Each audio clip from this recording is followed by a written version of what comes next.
nanti puncak-puncaknya itu dinamakan eklamsi. Nggak pakai pre tapi nanti eklamsi itu tandanya nanti puncaknya itu ibu kejang-kejang.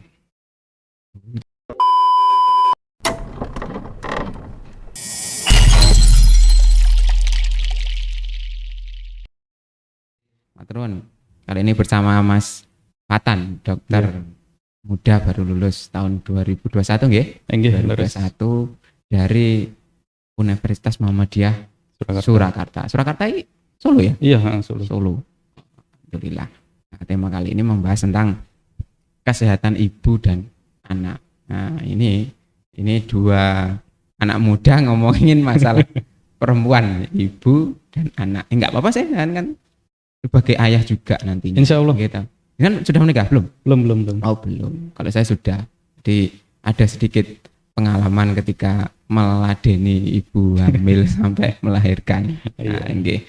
Coba bisa dijelaskan Mas, seputar kesehatan ibu dan anak itu lingkupnya di mana? Jadi di puskesmas itu ada pelayanan KIA atau disebut dengan kesehatan ibu dan anak. Itu pelayanannya macam-macam Mas. Ada ANC atau antenatal care, ante selama natal hamil care, pelayanan atau perawatan. Jadi ada pelayanan ibu hamil. Ya, terus selain itu ada juga pelayanan KB, keluarga berencana, atau disebut juga dengan kontrasepsi. Terus habis itu juga ada pelayanan calon pengantin baru, itu juga ada. Tapi itu hanya screening biasa aja. Konsultasi gitu ya? Ya juga dilihat dari labnya, juga dilihat dari macam-macam, ada labnya kayak golongan darah, terus dari tensinya bagaimana, terus habis itu dari gizinya bagaimana. Itu kalau yang screening calon pengantin. Terus habis itu ada juga kesehatan reproduksi. Kesehatan reproduksi itu terkait dengan penyakit-penyakit di alat vital, terutama pada wanita. Terus selain itu yang kelima ada imunisasi pada anak. Imunisasi dasar. Oh, imunisasi dasar.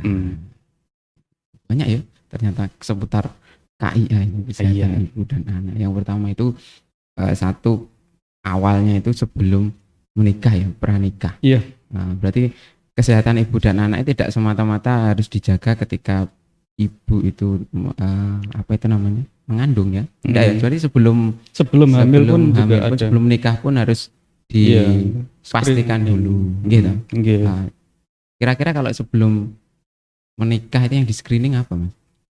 Belum menikah yang di screening pertama dari golongan darahnya.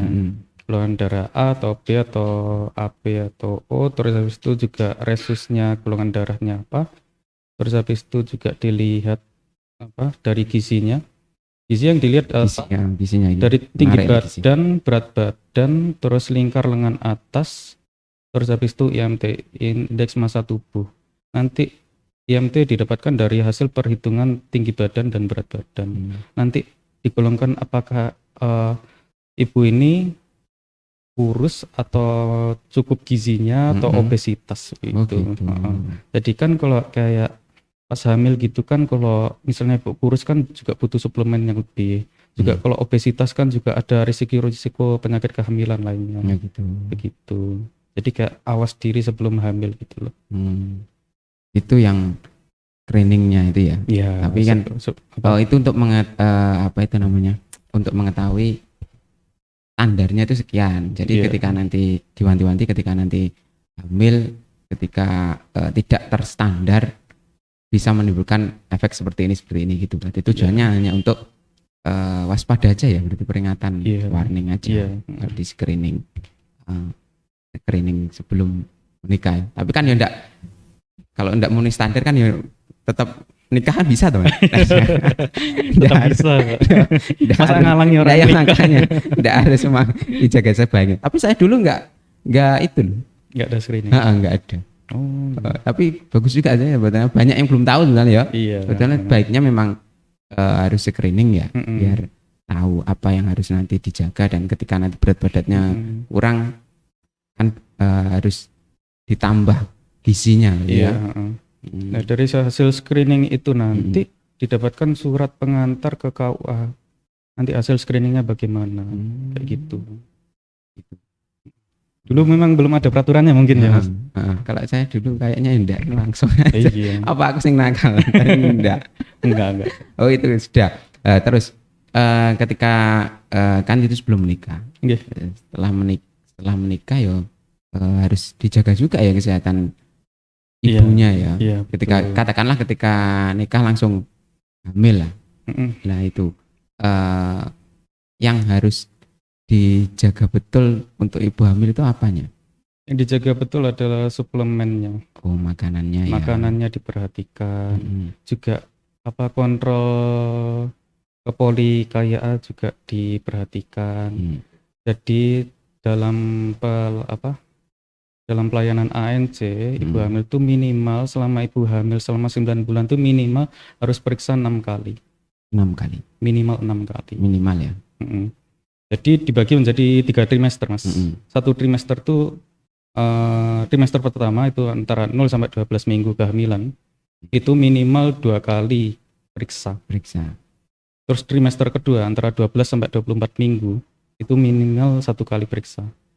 Terus 24 minggu sampai akhir sampai melahirkan itu ya 3 kali kehamilan. Jadi totalnya 6.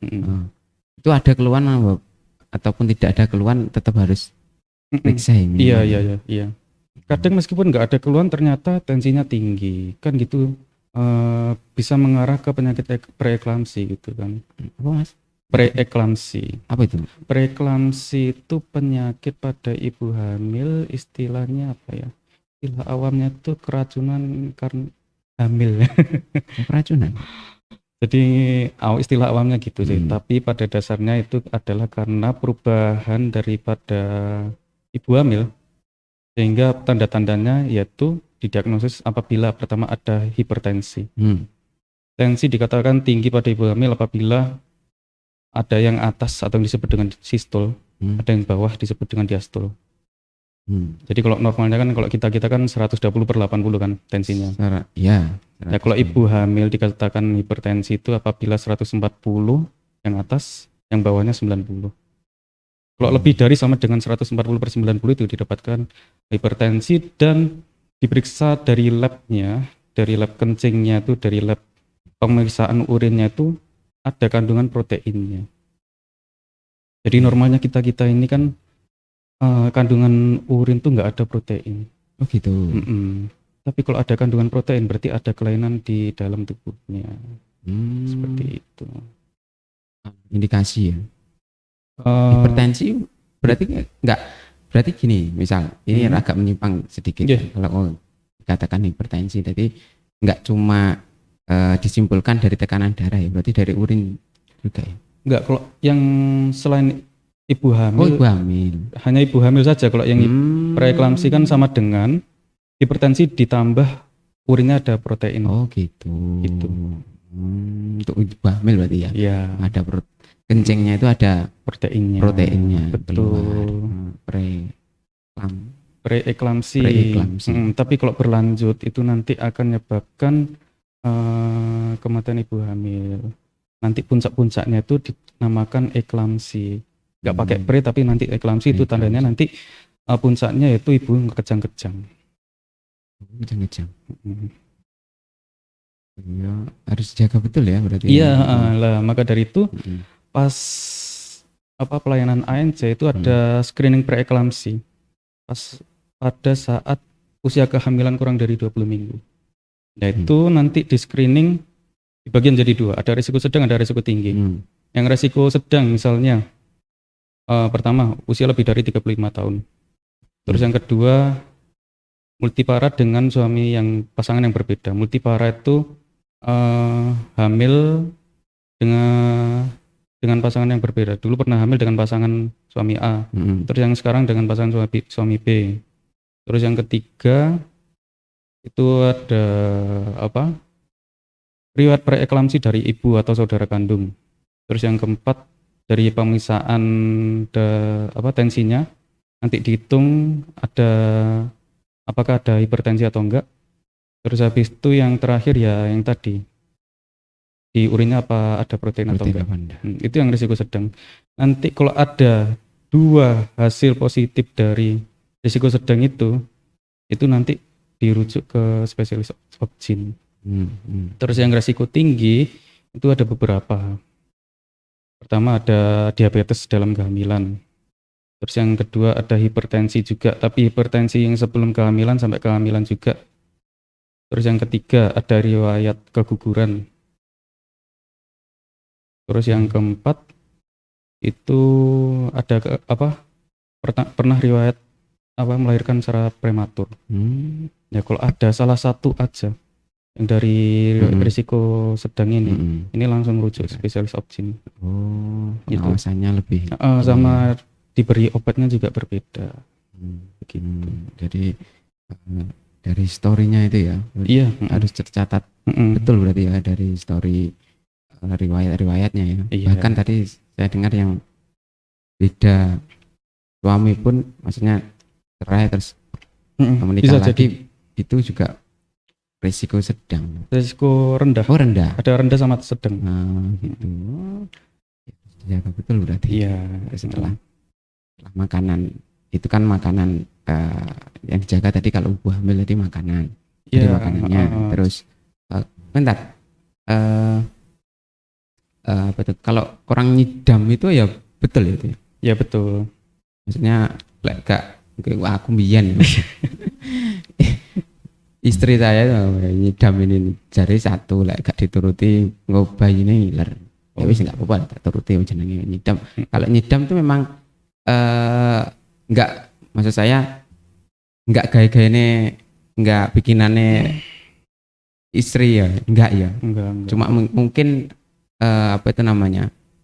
Biasanya kan kalau istri saya dulu enggak mau makan kalau enggak makan itu. Itu memang real terjadi ya? Iya, memang karena ada perubahan hormon, karena perubahan hormon pada ibu hamil kan berbeda pada kita-kita yang tidak hamil gitu kan. Nanti karena perubahan hormon itu nanti akan menimbulkan mempengaruhi psikisnya. Nah nanti kayak pengen yang aneh-aneh gitu kan ya. Jadi timbulnya ngidam kan.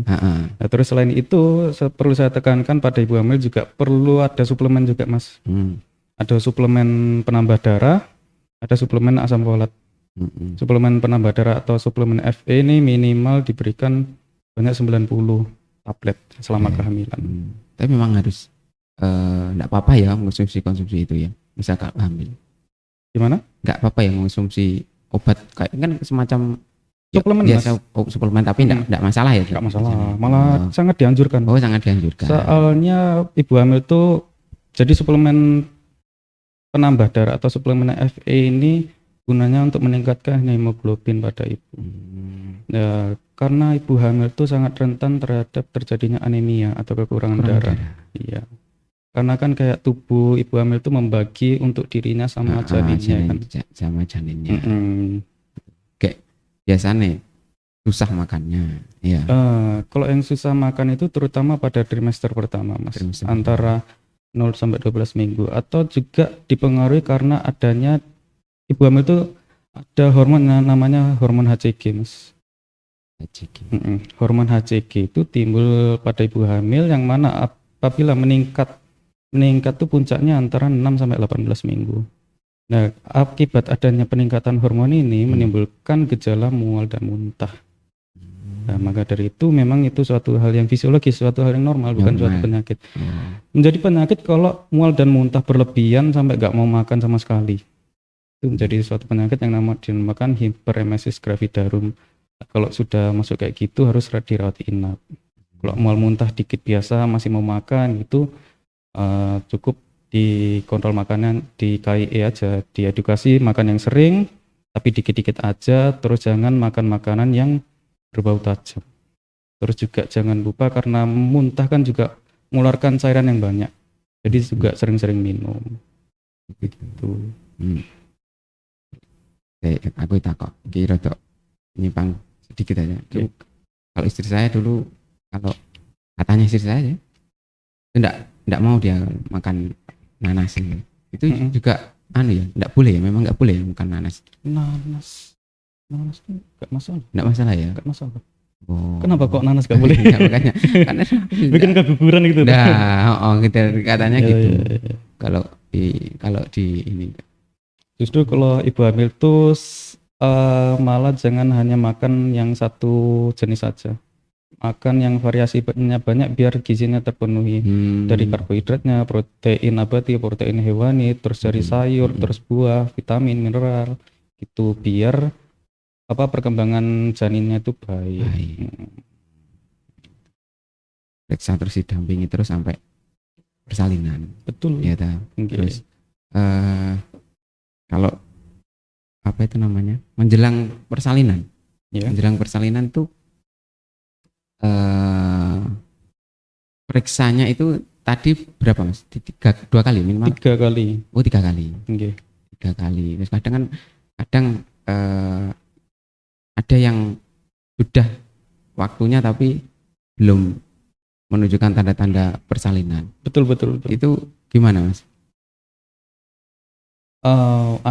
Menurut perhitungannya 9 normalnya 9 bulan 10 hari, tapi ternyata sudah sampai 9 bulan lewat 10 hari kan kok enggak ini sebaiknya segera dirangsang untuk segera dilahirkan ya Mas. Gitu ya. Karena nanti kan ada yang disebut dengan ada kan prematur, terus aterem, terus yang terakhir ada posterem. Nah, kalau prematur kan kurang dari belum mateng istilahnya. Terus aterem itu yang sudah sesuai kehamilannya itu prediksinya. Terus kalau yang udah melewati tanggalnya disebut juga dengan posterem. Ya, akibatnya kalau posterem itu terlalu matang, jadi kayak istilahnya bayinya itu seharusnya segera dilahirkan. Kalau nggak segera dilahirkan, nanti istilahnya di ketubannya dia itu akan menghirup racunan ya? BAB-nya sendiri. Racunan ya? Iya, bisa disebut kayak gitu. Nanti akan menimbulkan gangguan pada parunya. Jadi kalau pas lahir nanti timbul asfiksia nanti sesak nafas pada bayi baru lahir. Kayak gitu. Jadi pas lahir semestinya bayi itu nangis, ini nggak nangis. Gitu. Iya. Jadi memang nggak boleh ditunggu ya. Berarti kalau sudah waktunya memang terlewat harus segera dirangsang ya. Daripada nunggu-nunggu enggak apa-apa ya. Tapi kalau di itu ya biasanya kan banyak ya ketika belum waktunya tapi dikeluarkan. Itu enggak apa-apa ya. Yang prematur tuh. Enggak, misalnya ketika misal ngepas nih tanggal. Nah, itu kan biar tak pas nih tanggal ini kan sesar kan bisa. Nah, iya sih. Itu gimana? Atau boleh enggak sepanjang itu sudah matang tadi bisa ya? Bisa tuh. Ya dikonsulkan dulu sama bidan atau spesialis OB-GYN-nya ini apakah ada penyulit atau enggak, apakah perlu ada indikasi sesar atau enggak. Itu kalau memang ada indikasi sesar misalnya dari posisi bayinya atau ada penyulit pada ibunya, ya dilakukan operasi sesar. Kalau memang dalam keadaan normal ya dilakukan rangsangan biar cepat hamil jadi lewat secara normal gitu. Memang ini ya harus hati-hati ya kalau apa itu namanya proses kehamilan sampai persalinan. Dan ketika sudah apa itu namanya lahir, ya sehat lah, insya Allah sehat. Ya, ketika apa itu namanya sudah lahir itu imunisasi yang didapat itu umur macam-macam. Jadi setelah lahir nanti kan dikasih vitamin K, disuntik vitamin K biar untuk membentuk penyempurnaan dari pembubuhan darah pada bayinya. Itu habis setelah lahir langsung disuntik? Langsung disuntik bayinya. Terus setelah itu jangan lupa diazani ya. Diazani. Terus habis itu langsung dilakukan inisiasi menyusui dini. Apa ditempelkan itu ya? Selama kurang lebih 1 jam biar terjadi bonding atau ikatan batin antara bayi dan anak, antara ibu dan bayi. Terus habis itu di ASI-nya itu terdapat kandungan kolostrum, Mas.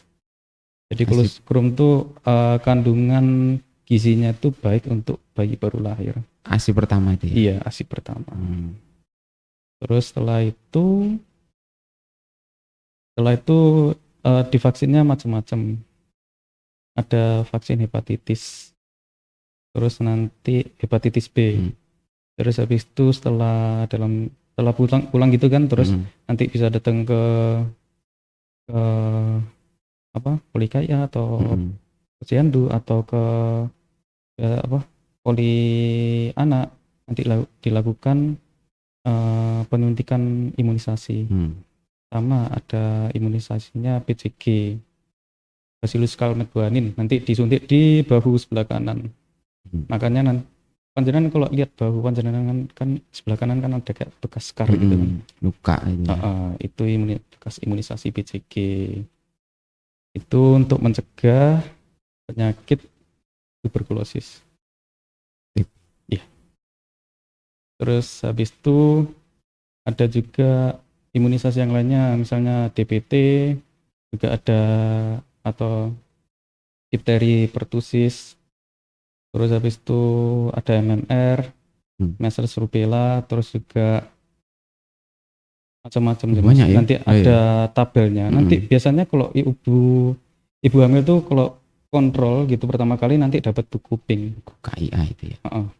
Nanti dalam buku itu ada bagian lembaran untuk ibunya, juga ada bagian lembaran untuk anaknya. Isinya di situ lengkap. Nah, terus bayi itu kan, kalau pengalaman saya dulu kan bayi lahir itu asinya itu belum lancar ibunya. Betul. Ya kan? Itu berapa ini ya, kuatnya itu bayi itu berapa hari? Kan nunggu ASI itu kan enggak langsung lancar ASI itu. Nah, normalnya, logikanya orang kalau sudah lahir kan juga perlu asupan makanan. Nah, terus kalau enggak ini kan kalau menunggu ASI-nya keluar lancar kan ya juga lama. Itu berapa hari bayi itu kuat? Bayi itu sebaiknya karena baru lahir itu butuh asupan gizi yang banyak. Jadi sebaiknya tetap diberikan setiap hari. Kalau ASI-nya nggak keluar, pakai susu formula. Oh, pakai susu ya, masalah ya. Ya, makanya itu. Makanya kemarin tungguin kok enggak ini Tapi kalau kayak gitu, meskipun udah pakai susu formula, kalau pas udah keluar harus tetap langsung dikasih. Karena ada ASI eksklusif, yang disebut dengan ASI eksklusif. Jadi minimal ibu tuh memberikan ke bayi itu memberi ASI minimal selama 6 bulan. 6 bulan. Jadi selama 6 bulan tuh bayi jangan memasukkan makanan atau minuman apapun kecuali ASI. Kalau ASInya nggak ada, ya sementara pakai susu formula. Ininya maksimalnya 2 tahun ya. 2 tahun. Iya. 2 tahun. Kalau sudah 2 tahun? Ya nggak apa-apa sih.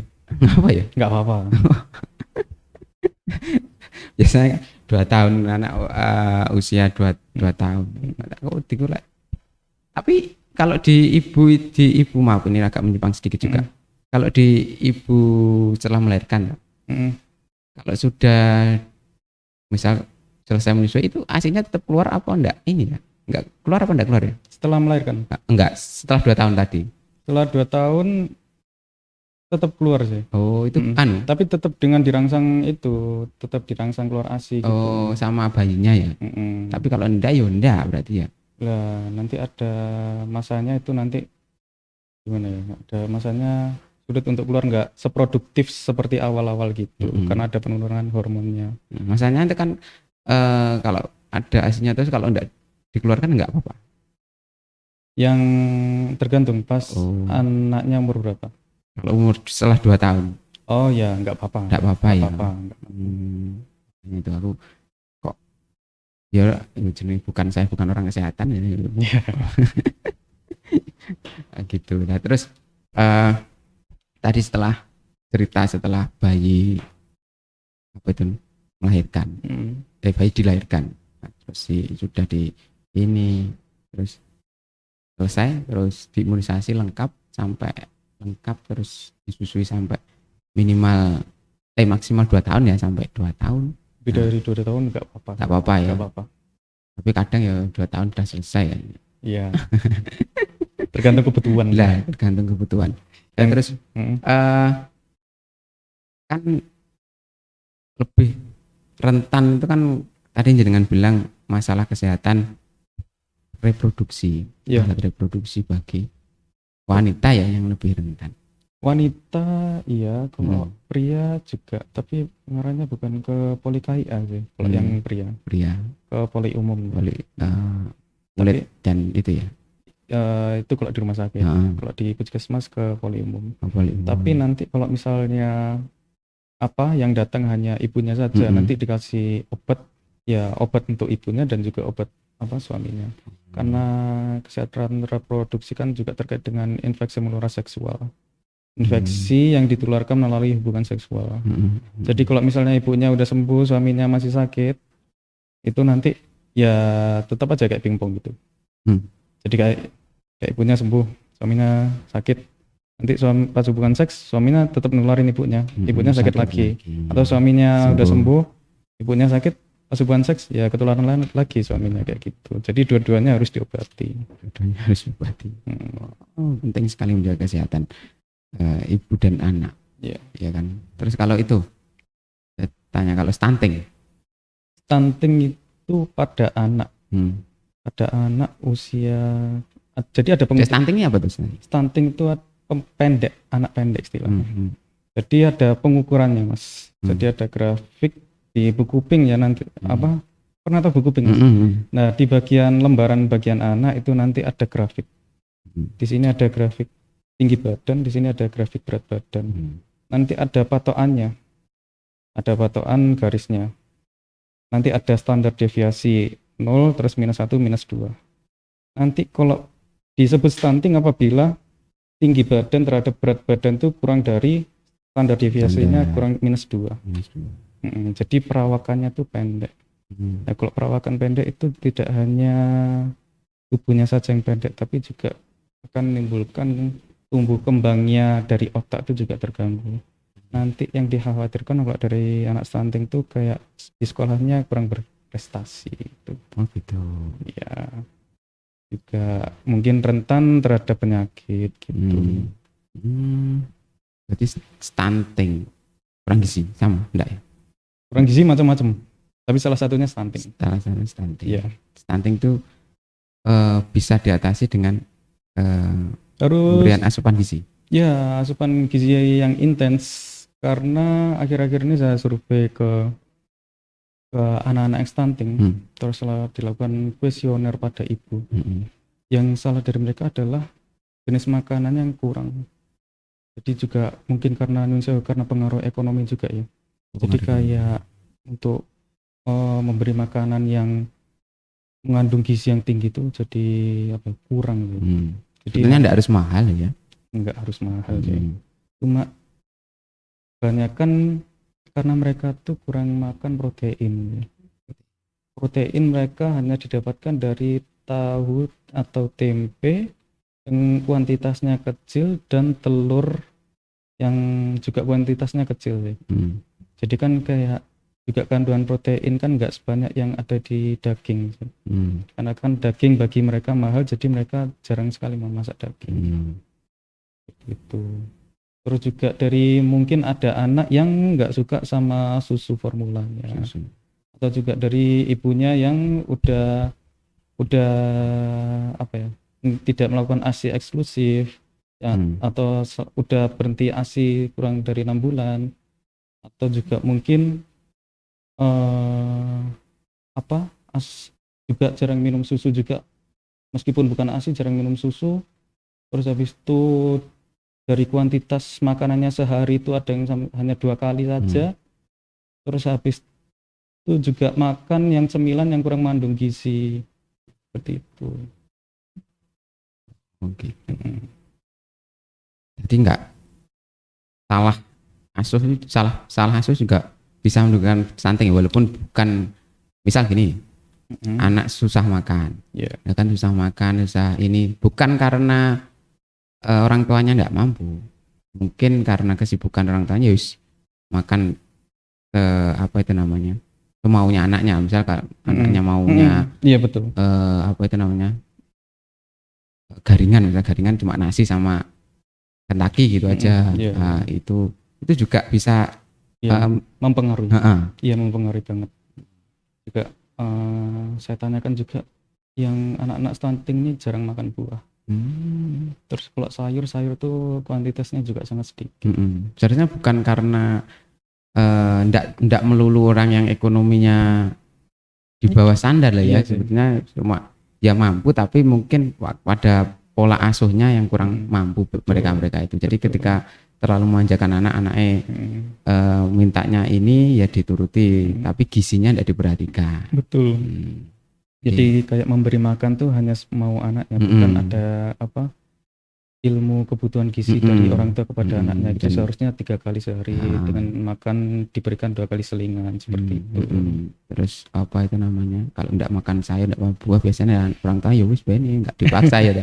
Seharusnya memang harus edukasi ben biar terbiasa makan sayur dan buah. Karena umur kurang dari 2 tahun itu adalah masa-masa golden age. Kurang dari 2 tahun. Masa-masa tahun emas. Yang dimaksud adalah masa-masa tumbuh kembang itu berkembang secara pesat, terutama di bagian otaknya. Nah, maka dari itu yang saya sebutkan tadi, kalau stunting nggak diatasi, nanti pas sudah besarnya kurang berprestasi, karena susunan saraf otaknya kurang berkembang seperti itu. Ya, memang harus dijaga sejak kecil ya kalau pertumbuhan anak untuk melahirkan atau membuat generasi emas itu harus dari kecil ya, 2 tahun harus diperhatikan. Iya. Dari lahir. Dari lahir itu persiapkan gitu. Iya. Iya.